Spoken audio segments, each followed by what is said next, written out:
Welcome to the Uncensored Self Podcast. I am your host, Ryan Gillen, and on this show, ambitious women learn how to create a life they're obsessed with, without the hustle, without the grind, without torturing ourselves, and without following anybody else's rules. This podcast is all about creating our own rules, owning our identity as creator, and hitting every single goal we set for ourselves. Together, we're redefining success on our terms and building lives that look as good as they feel. Let's dive in.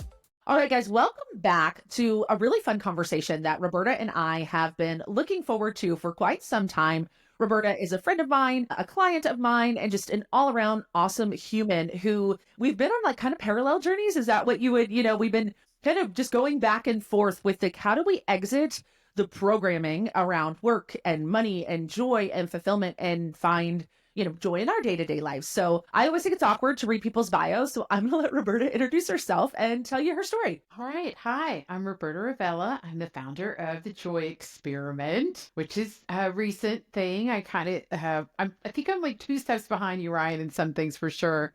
And this was definitely one of them. I was in the mortgage business for a really long time and then transitioned into coaching, which transitioned into doing marketing coaching and strategy. And then it's been like 2, maybe 3 years ago, I came to a point in my life where I had everything I wanted, literally, like, you know what they say, the relationship, the bank account, the house, the blah, blah, blah. Yeah, I had all these things and I still wasn't quite happy. Like I was forcing my happiness, which made no sense to me. And so I sought out actually the healing, I would say, that I needed. And it's funny at the end, like I'm almost full circle to where I started, which is what are your core values and are you aligned with them? Are you working in them and making your life easy? That's what the Joy Experiment is all about. And I know that sometimes when we hear somebody say it should be easy or it could be easy, with a picture of our head, in our head as something that's lazy or expensive or unfulfilling, right? Because fulfillment comes from struggle and hard work and joy and beating ourselves to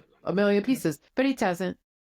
No. So we've both tried. It does not. Yeah, it does not. Yeah. So what led you to values? Let's start there. Because I've done, guys, Roberta's values exercise is so fun. And it was a really big part of me building this iteration of my business. Was she reached out and she said, hey, I'm testing a framework. Well, can I walk you through this? And I thought it was really cool the way it was like, okay, what's your actual value versus your adaptive value?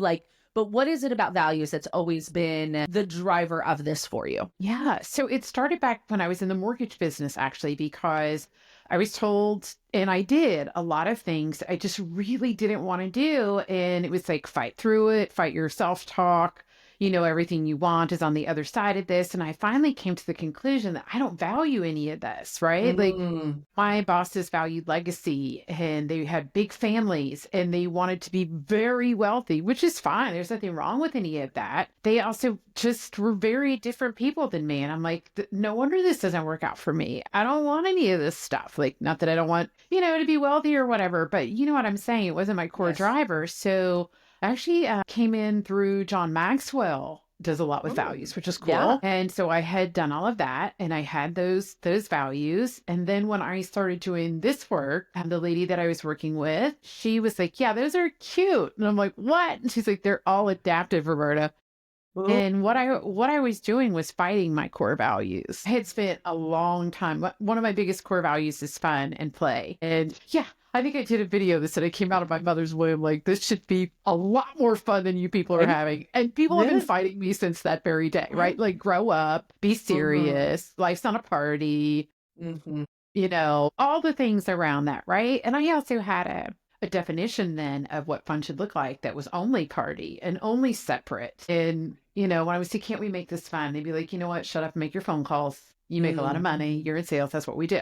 This is supposed to suck. I mean, how many podcasts have you watched where this really famous, really wealthy person looked at you and said, this is supposed to suck. And if you can't take it, then go back, go back to your hourly wage job, little girl. So I fought myself. I fought my other values are fun, grace, generosity, and agency. And I even fought my own agency, which sounds kind of funny because I'm a stubbornly independent person, but it was my big fuck it button. Fuck you, fuck it, fuck everything. That was my independence. Like, I'm not getting what I want. I'm going to blow this down, right? As opposed to choosing, I don't want to be here anymore. This doesn't work for me anymore. Hey, guys, love your wealth, love your family, love your legacy, not my values. I'm out. Mhm. Right. No, I had to blow everything up. And I thought that was independence. So a lot of times the hard that we're in the middle of is because we're just plain old fighting ourselves. We're fighting our values. And once you get into them, you can make the mortgage business fun. You can make sales fun. You can make anything a choice, and about grace and generosity and, your values. I love your values of Yeah. connection. Like it's Yeah. all over your business and it always Yes. has been, Yeah. right? Yeah. And so that's a lot of the ease and flow is just plain stop fighting yourself. Well, it's so funny because that's what we resist the most, right? Like, because what you're saying is that if we stay in alignment with our values and we follow what feels easy and what feels good and what excites us, that's typically what success follows, right? Is that. But why, at least in your experience, in the people you've walked through this exercise and in your own experience, is it the programming, Roberta? Is it the business programming? Is it how we're raised? Is it all of the above? Like, how do we get so detached from what we value? I think it's all of the above. I mean, I was raised in an extreme religious environment where if it felt good, it meant you were most likely sinning, which is a problem, right? So there's that. There's our culture. I mean, you don't have to be in religion to go look at how many people just go jump on YouTube and how many people that we know their names that are super rich are going to say it was hard. It was a struggle. I overcame the mountain. I was listening to a podcast the other day of a productivity coach who's doing really well for himself. He's got probably 20 million subscribers, something ridiculous on YouTube, right? And he says, I'm going to give you all these tips for productivity. It's going to make it so easy for you to be productive, but it's hard. And you need to know that it's going to be hard. I'm like, wait a minute. Doesn't You make just any said it's sense. supposed to make it easy. Like we're just so programmed to say it. That's Right. part of it. It's definitely a Western culture meta narrative. But I know for me, and I see it in other people, where it comes down to worthiness. If Mm-hmm. I'm earning my worthiness, it can't be easy. Yeah. If I'm hustling for value and I have to prove that I am worthy of love and belonging, which means I'm worthy of wealth, I'm worthy of a family, I'm worthy of legacy, of fun, of grace, I'm worthy of all these things. If I am proving externally that I am worthy, it's hard. Right. It hurt. Mm-hmm. Well, because naturally, what I heard you say and all that is that still puts all of the power outside of us, right? Because I have to prove that I'm worthy. I have to prove that I'm worth the money. I have to prove that I'm worth the love. And so that again means that our worth is outside of us and we're waiting for somebody else, whether it's a person, a business, a follower, a bank account balance, so that we can feel good inside. But what your ease framework, so first you start with values. Walk us through the whole process because it's kind of a two-step process, right? You start with values, really identifying those, and then you have this really beautiful ease framework that helps people kind of pull apart, like, okay, now that I know what my values are, how do I live inside of these in a way, whether it's business success, life success, that works for me? So will you kind of talk about those two things together? Because I think it's so, so powerful. Yeah. So once we do your core values and you can see what your real values are and you're adaptive, like just a quick explanation. I said one of my biggest values is play and fun. My adaptive value is work ethic. There is nothing wrong with having a work ethic. It's often very good. I get energy and joy and natural success when I'm playing and I'm having fun. Like I'm having fun right now. Yeah. Work So am I. ethic takes me out. Mm-hmm. It takes me out of energy. It takes me out of flow. It takes me out of my creativity and my spirituality, if you want to call it that. It takes me out of all those things, right? Same. So once we've got you in your core values, then we do the ease framework. So pick what you want, whatever it is, 10 things, whatever, but let's start with one. And the first question we go through is what would it look like if it were easy? This is a Do people have a hard question. time answering that question? Sometimes they can get caught up in the how quite a bit, or, well, if it were easy, sometimes you got to back somebody all the way up, right? If you'd asked me what sales would have looked like if they were easy in the mortgage business, I would have said I wouldn't be here. And it would have been, okay, so we need to go way back, right? We need to start back here, not how to make your sales easier, right? But let's just say for what I'm doing now, I have a retreat coming up. And what would it look like if it were easy for the retreat to be like a huge success, right? I can say everything worked out really well with the house. Everything worked out. I had the perfect women come. They were really into it. We had great food. We saw 2 dolphins, like whatever I want to say, right? Everyone was more than accepting of the investment, of the work. Like that's what it would look like for me if it were easy, right? Yes. My husband would handle the driving. He wouldn't ask too many questions, and that would be super easy, right? So what happens as I'm going through this, it's not happening for me right now, which is really nice. But a lot of times when I take people through this, hard comes up, but people don't pay what I ask. But I don't know anything about renting a house. I've never done this before. I've only done this in a hotel. I didn't do enough social media posts yet. Like everything down. And you can just, I have people write down everything that's coming, all the shoulds. I shouldn't do it right now. The weather's not going to be good. The political climate's terrible. Like all the things we tell ourselves, the market's bad, right? I was in the mortgage business forever. The market's bad. It's graduation. It's Mother's Day. It's like we always had a reason, right? Like it's summer. Nobody's in town. It's winter. It's cold. You know, whatever. All the reasons. I'll just write them all down. It's Tuesday. Nobody makes offers on houses on Tuesday. Nobody does retreat work on Tuesday, right? It's only on Saturday, or it's Saturday. I can't call anybody right now. Whatever it is. Right. So what you'll find is there are emotional attachments there, and some of them we look at and we say it doesn't matter. Like, okay, it's Tuesday. You know what? People are just fine with making offers on Tuesday. So I can mark that one off. That's just silliness. And come down to, you know, I'll go back to mortgage for me, the market. And that would have a strong emotional reaction. It's a market because I was so attached to external everything. So then you can start to unwind. The hard is that you've allowed everything to be outside of yourself. The hard is that you're scared. The hard is that you think no matter what you do, it's not going to work. That was me anyway. It didn't matter what I was going to do. In my mind, nothing was going to work anyway. And then it came all the way down to I felt unworthy of love and belonging. So, gosh, that's all we have to fix. It's just that. And then it's all easy from there, miraculously. Now, it may not be anything so deep and crazy. It might just be the silly things we tell ourselves, or that we just need to say, you know what, in context, when I was in the mortgage business, sales were hard for me because of the context that I had put myself in. Where I am now, it's not hard for me. No? It's great. I love it. So it would just deal with the hards. Okay. And then the next part, final part is what would it look like? I say look like, but I walk you into what would it feel like if it were possible? If all that possibility was there, and it is, as you well know, what would I feel like? You know, I'm just feeling into that possibility. And then, you know, I have my clients just write through, what does that feel like? The last person I did with, they came back to their core values, which were, one of which was love and cared for. And she said, I feel loved and I feel cared for, and I feel like I'm loving and caring for my clients.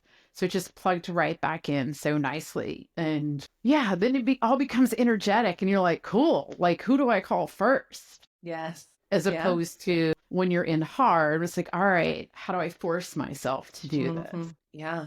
I love that because I watched Roberta walk somebody through this. So we went to Sedona. Roberta was on the retreat and she walked, literally sitting on top of the mountain, walking somebody through this. It was so fun. But it's true. Like it's such a beautiful, because she obviously walked me through it, but to watch her walk somebody else through it, to realize when we start to pull back the layers, like none of us want anything crazy and wild, right? We want to be happy. We want to be healthy. We want to be taken care of. You know, we sometimes hide behind money because of the way we think it's going to feel. But for most of us, it's not a dollar amount, right? It's a feeling, right? It's freedom to do what we want to do. And so I think that that's really, really beautiful. So now people they know their values, they know their ease framework. And then from there is your suggestion or your next step, or maybe even it's taking a step further and doing coaching with you. Is it then, okay, how do I build my life around these two things? Like, is that the next step? Is how do I build my business in a values and aligned way? How do I build my life in a values aligned way? Like, because this is information, right? Really digging through,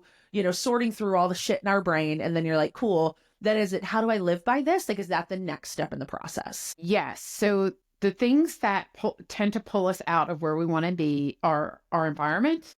And our emotions. Amen. Okay. So I said feeling earlier. How does it feel? A feeling is more of I'm sitting here and I'm consciously thinking about I feel loved. I feel safe. I feel like I'm having fun. I feel excited, right? Emotion are more like if somebody were to jump through my door right now, I'd have a crazy emotion like, holy cow, I'm scared. Okay. We're all good. Right? So just to differentiate from those. So I'll start with your environment. We want to make sure and curate your environment to where those values are lived in and you can be in that ease. So I often explain this with a diet, right? You can put an open bag of chips in front of you and say, I will not eat these chips. You can have a closed bag of chips in the closet and say, I will not open the chips. I'm not getting up and going over there. Or you can have no chips and I've got to get in my car and drive to the store and get some chips. So clearing the environment is so important. That's a physical environment. That's a people environment. You've had this conversation on your podcast before. Sometimes we lose people along the way because it's no longer in our values. All the people I used to work with in the company that I did most of my sales in the mortgage business, they're great people. Really, friends are close anymore. We were way out of values alignment. And along the way, you find people like you and I connected. And I was like, that lady. Yes. Yeah. Yeah. It's so funny because we make it so much harder than that. Right. And so a lot of this work from you was inspired by your work in marketing, right? Because you were doing kind of done for you marketing services for people. And it was always the shoulds and the have tos, right? Like you'd sit down and you'd talk to your clients and you'd be like, okay, we need to market, we need to market you. And they'd be like, well, I should be doing this and I should be doing that and I should be doing this. And so that's kind of what fueled this. And then of course, obviously it evolves because it always does, right? Business and life are one and the same. But I love thinking about this from a marketing perspective, right? Like we work with, there's a lot of business owners listening right now. And even those of you who aren't business owners who are maybe like, how do I show up in the world? But like, basically this is giving people permission to put down the shoulds and the have tos, which is super uncomfortable, right? Because when we look around in the world, like you said, all these giant YouTubers with these huge followings and these podcasts where everyone's fucking miserable, but we're like, well, if I want to have what that guy has, I want to, have to do what he does. But how do we take this into our business? Like, because to some people, they're like, oh, this sounds great, Roberta, but it doesn't apply to me. That's always our thing, right? Right. That's a really great idea, but it doesn't apply to me because I have to. Right. I have to do it this way. I should do it this way. My industry teaches me to do it this way. Like, how do you walk somebody? Like, how do we pull that shit apart where we're like, well, it has to look this way because everybody else is doing it that way? Because it's what typically has us out of our values as whole or in our adaptive values. Like how do you walk people through that? Right. Their environment really comes into play. Okay. If you are surrounded by a lot of people who are going the opposite direction of you and pulling you hard. Yeah. That's the definition of hard, right? Yeah. If you're seriously swimming upstream, and that is one of the things I found in the mortgage business. I actually went to a different company and then the last company I went to, they were like, dude, do what you need to do. We just got to do something. What do you want to do? Mm-hmm. And it was just a totally different environment, right? So if you're at a company, like you're in sales like that, or if you're doing your own sales, you're in your own business, like your real estate or in marketing or coaching, who are you surrounding yourself with? Yes. If all the information you hear is going the complete opposite way than you, then it's time to switch. It's time to move along, right? Put the chips away, close the chip bag. Yeah. Right. And let's move away from it. I will say this, learning to trust my intuition here. I made it difficult because I didn't believe in myself. It's hard to trust yourself when you don't believe anything you say. We've been trained to not do that, right? Like that's not just a you thing. All of us in some capacity, whether it's uber religious or the industry you grew up in or whatever, especially as women, we're like, you should just do what you're told, right? Like that was the messaging. Absolutely. And also the assumption, if you do what you want, it's going to be some weird laziness. You're going to go shopping, you're going to go drink wine with the girls. You're going to lay on the couch and watch Netflix. Well, not if your true desire is to build a business and an income and have joy around you of something you created, then those things don't feel good. Right. When you're slacking off or when you're not putting your goals where you want them, right? So then, okay, there's a million ways to market. Mm-hmm. I still will go back to the thing of what are you good at? What do you like? Yeah. Then we can go, what are your values? Where can we put these in here, right? Like I was on Facebook for 10 minutes yesterday. I needed a shower. Really? You do great on Facebook. So pick the one, right? And find it. Video, writing, mailing out postcards, showing up live network. All of these things work. Mm-hmm. Okay. There's a great quote from Phil Jackson, the basketball coach. He said, amateurs see a million ways, professionals see few. Ooh. And here's what he means by that. A professional knows where they perform and how they perform, and they look for it and they win. Yep. That's a great analogy. I love that. It's true. Some of it's just being honest with yourself. No, and it's okay to play around with something because there was a time when I really didn't like video. And I was like, this is annoying. Okay, so let's do the ease framework. What would it look like if it were easy? I wouldn't be fighting with technology. I wouldn't be fighting with the humidity in my hair here in sunny Florida. I literally went and got a wig. I'm not kidding. That's so funny. Because my hair was just like, I'm like, Yeah. I can't fight with this every day. I went and got a Yeah. wig. Okay. I So love we were that. just talking about the technology you're using for the podcast. It took Yeah. 2 other things off your plate. That's Yeah. easy. That's making it easy. How do I make, 100%. what's going to stop me? I don't want to fight with editing. I don't want to pay somebody in the Philippines because I don't know how to do that yet. And yeah, you Yeah. can. You Sure. can figure all that out. But what's the quickest thing? Ask somebody who's doing it with low tech, hey, what are you using? And then you find this technology is super easy. Okay, here's the other thing. Just allowing yourself to be who you are. Mm-hmm. So true. I had a woman that I truly admire tell me that I needed to weigh up my style game. Like, I need a stylist. I need some hair. I need some makeup. You need to do something about this and this and this and this. But that's her, right? When you see her and see her style, that is number one her. I'm everything in between. I got some Gucci and I got some stuff from Target. And today I feel like Target and tomorrow I feel like Gucci. So allow yourself to be who you are. I follow this lady on TikTok. I think you turned me on to her, and she's always in a bikini. And I just noticed, I've been following her for like a month and I just noticed it. Right. You might not want to do that if you're a realtor.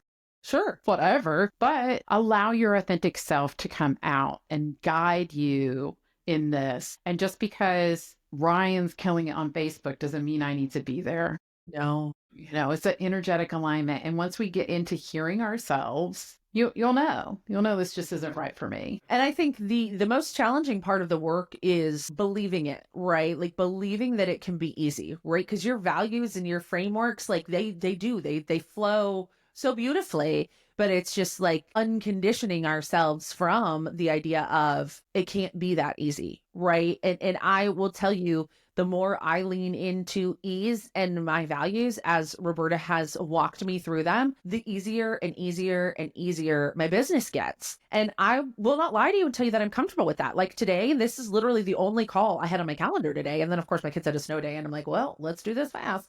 But they're here somewhere. They may show up. I don't know. But you know what I'm saying? Like, and there's some stuff I want to do. And I'm like, I'm going to go to Home Goods this afternoon. While I'm over there, I'm going to stop at Trader Joe's. And my first thought was like, in the middle of the workday. And it was like, I know, right? But like, so I still have that conditioning where I'm like, everything, all of my money making tasks are done. Everything that I've been doing, all the things that I feel excited about are done. Videos are already made. I produced a podcast this morning. I sent an email, like everything is done, but I still have this guilt of like, I'm just going to go shopping in the middle of the day on a Wednesday. And then I'm like, you bet your ass I am. And I'm going to have so much fun doing it. But I think that's the hardest part because in a previous life, I would have done it, Roberta, but I would have felt like shit the whole time. Yeah. Right. I would have been like, I'm going to go to the store because I'm living my best life. But I would have had to like white knuckle my way to it because I would have been so guilty. Well, now I know I'm going to go to Home Goods and I'm going to wander around and I'm going to buy all the things. It was you and Lana who actually inspired me in this Home Goods. In case you're wondering, sending you all my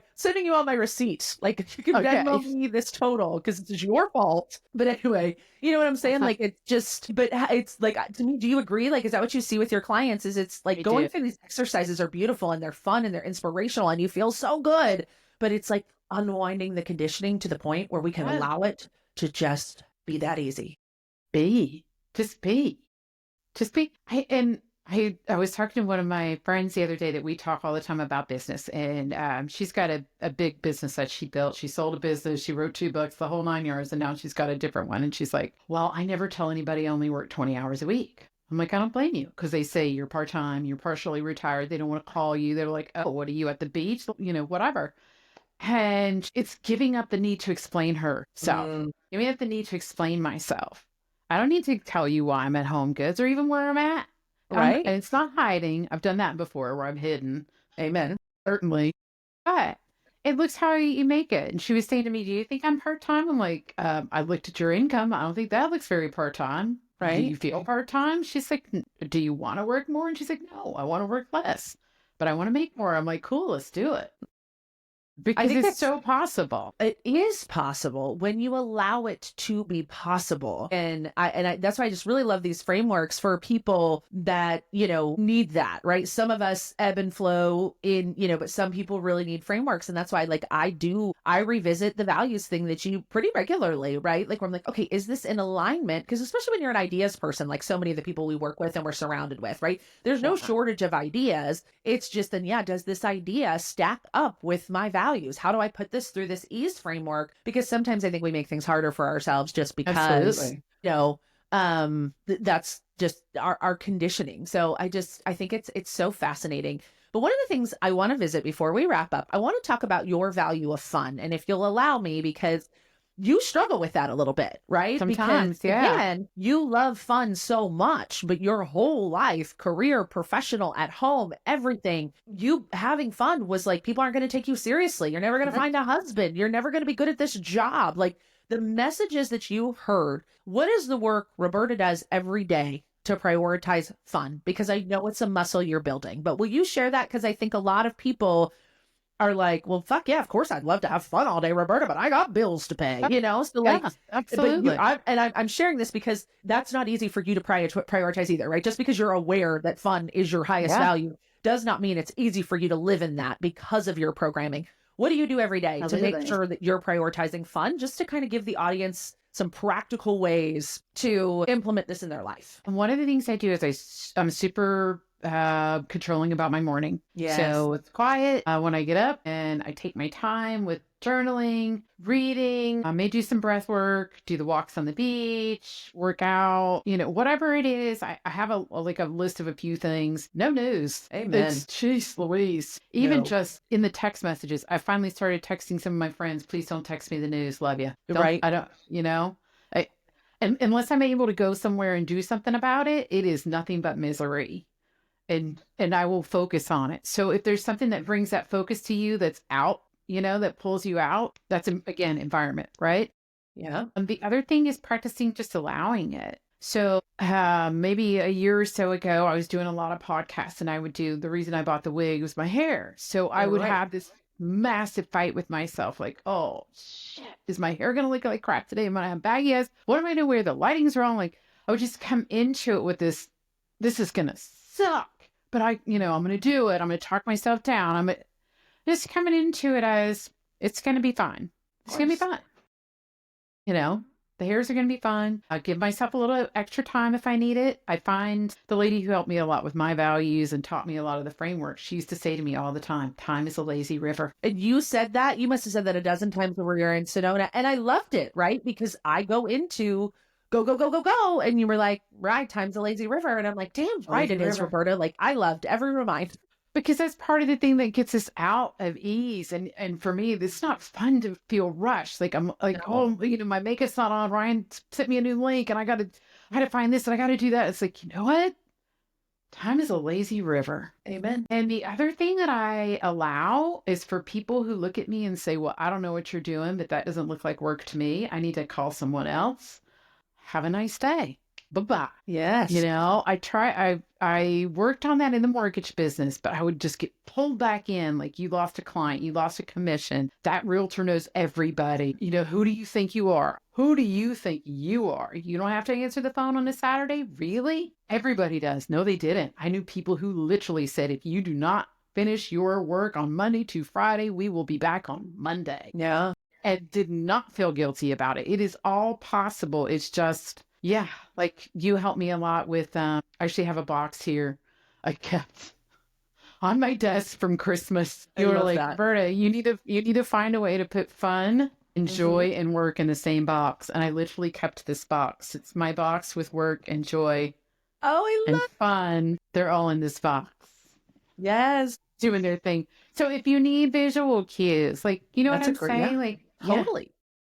I have a song. So I don't know if you remember the song. So when we were in Sedona, I brought in a breathwork practitioner. She was incredible. But the song she played at the end, I don't know if it was the situation or what it was, but it was really moving and it was really beautiful. And so I asked her for the song, and it's about 7 minutes long. And what I'm doing with it right now is I'm training my brain to associate that song with like love, happiness, and abundance. So I throw my AirPods in, I listen to that song, and I literally play, like in my head, it's almost like a movie montage of things that I love, right? Like it's us sitting in the hot tub in Sedona, having a conversation, passing a bottle of wine around, right? Like, you know, and it's laying on the couch with my kids, like one under each arm, right? Like it's all the things that set my heart on fire. And so to me, and I didn't even realize I was doing it until you said it, I'm creating an association with the song. So every time I hear the song, I will feel those feelings. And so then when I'm feeling out of alignment or struggling or something doesn't feel easy, I can put that song on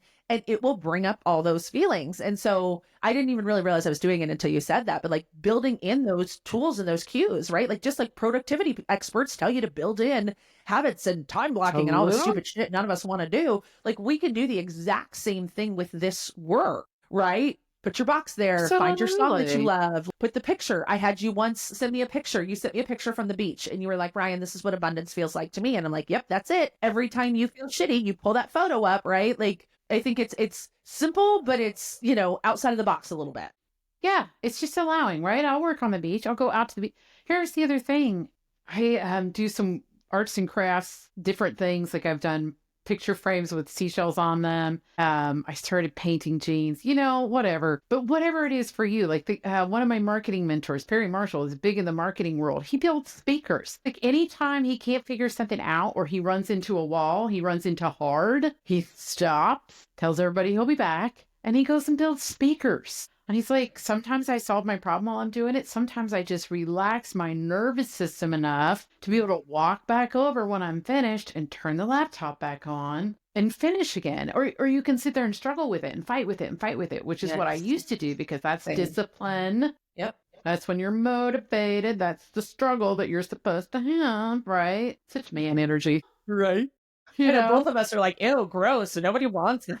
They really don't. They really don't. I mean, I don't know. So, I mean, everybody has their own values, right? Like I heard a big podcaster say that the way he got himself to work out was he forced himself to do it. And the guy kept questioning him. It turns out he's a rule follower. He loves rules. Yeah. So he made all these rules. He doesn't work out. He follows rules because he loves following rules. Yeah. Like, I don't like following rules, but if that's what you like, I mean, it all comes in different, as many shapes and sizes as we are. Yeah. That's a great, I love that too, right? Because it's like perspective, right? For that guy, if I can make a rule, I will always follow the rules, right? You and I are rule breakers. Give me a rule and I'll kick you in the teeth and purposely not do it, even though I know it's good for me because I don't like being told what to do. Right. Neither do you. No, I don't. Neither one of us. We're like, no, don't ever call it a rule. Call it a guideline, call it a standard, call it a boundary. Right. Don't call it a rule, Roberta, and I won't do it. Tell me you bought me this for Christmas. Yeah, whatever, right? I bought you this time frame for Christmas. No, but like my husband is a total rule follower. Which is so funny to me. Yeah. I love that. Such a rule follower. But yeah, so it's making that thing work for you. Always. Yeah. So good. I could talk to you forever. I was like, this and this. I want you to tell everybody about the Joy Experiment Retreat because I think it's going to be beautiful. And I'm really sad that I can't go. Davis has a baseball tournament. Otherwise, I would absolutely be there. You're doing it on Captiva Island, which I've always wanted to go to. So will you tell everybody about the retreat and then where they can follow you, connect with you, and learn more about the Joy Experiment, go through your values exercise and the EASE framework? Like, will you share all that? Absolutely. So you can find me on TikTok, Instagram, YouTube is Roberta Ravella. I don't post a lot at the moment, but I'm there. My email is my name, Roberta at Roberta Ravella, RAVELLA.com. I'm sure they'll be in the show notes. Yep. The retreat's going to be the last weekend in April, 25th, 26th. We're going to be in Captiva. We'll see. I may move it to Bonita Springs just because it's easier access to the airport. But we'll be on the Gulf side of Florida down there. So it'll be nice and sunny because it's like you in the mountains when we did the journaling and everything and you're out there. For me to be, that was great. Yeah. For me to be on the beach with a journal and just thinking through. Yes. So I'm getting an Airbnb house and we're going to work on your values one session before. Okay. Just to get you through because it can be personal and sometimes people need to think about it after we do it for a couple of weeks even. Okay. We'll be going through the joy framework. We're definitely doing breath work because that was so amazing. And then everything else will just be, Florida seafood and sunshine. I know. I'm so bummed. I'm like, but it is. He's playing competitive baseball and he's in 4 tournaments. And I'm like, Wow. but when you do another one, I'm totally going. Cause Definitely. it was so, what I loved about our experience in Sedona, and the reason I share this with you guys, because I know that this is how Roberta will run this retreat, is like, it was so flowy, right? Like I had a framework, right? I had ideas, things we were going to do, but then it was like, you know, like Roberta loves to cook. So one night she offered to cook dinner and it was incredible, right? But like, that's the whole point of this, is really living into your values in a meaningful way. So it's not your business retreat where you're going to be like from 9 to 5, Roberta's going to be there with her whiteboard teaching. It's going to flow really beautifully, which is, again, your core value is fun. But I just think it's such a beautiful way to get away from our day-to-day life. Like you said, environment drives us so much. So the space to do that. And again, I would hands down be there if I could. And when you do it again, I'm totally going, because I think we deepen the work, right? Like, it's just like we go to 800 friggin' marketing conferences, right? Like every time I go through an exercise like this, because we're constantly growing and changing, right? Like values, I believe they can change based on seasons of life, right? Like relationships you're in, the age of your children, the experience in your business. So I just think it's going to be so beautiful. And those of you who maybe, you know, that isn't on your radar, just going through the values exercise. If your business is feeling yucky and heavy and why does all the shit on my to-do list make me want to vomit? Like that's where this exercise becomes so beautiful. So, and like I said, I've done it. I thought it was really incredible. I've watched Roberta walk other people through it. And even in that, I was like, yeah, no, that's really great. So friend, I appreciate you so much. Thank you for sharing your magic with the world. Guys, go connect with Roberta, even just a cup of coffee with her. Like her energy is so fun. She cares so much about this work. And I think you guys will really enjoy it. So Roberta, thanks for being here, friend. Thank you. Thank you for tuning in to the Uncensored Self podcast. If you're walking away with a new perspective, some fresh inspiration, or the push you needed to show up as your uncensored self, I'd love to hear about it. Share this episode, leave a review, and don't forget to hit subscribe so you never miss an episode. Remember, success isn't about following somebody else's rules. It's about owning who you are, deciding what you want, and going after it unapologetically. Until next time, keep leading, keep creating, and stay uncensored.